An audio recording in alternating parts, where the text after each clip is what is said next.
and now we're going to try their ramen. It is called tantamen.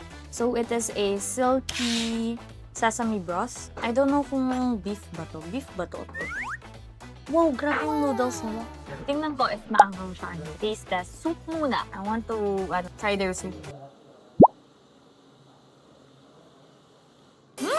Nice. Tara nang umuwi, masarap siya.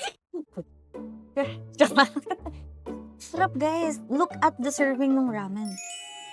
Tingnan niyo kung gaano kadaming thick ng noodles nila. And I think meat too. Kuya. Oh, ang demure.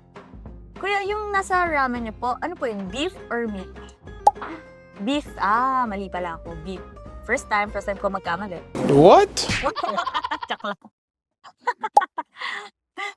So guys, medyo maanghang pala siya. Okay, this is their ramen. Again, their tantamen. And, it has a silky sesame broth. Yun yung soup niya, yun yung flavor niya kasi. Yun yung nagpapalasa sa kanya. And then, we have beef on it. And their thick noodles talaga. Sige, tikman natin siya.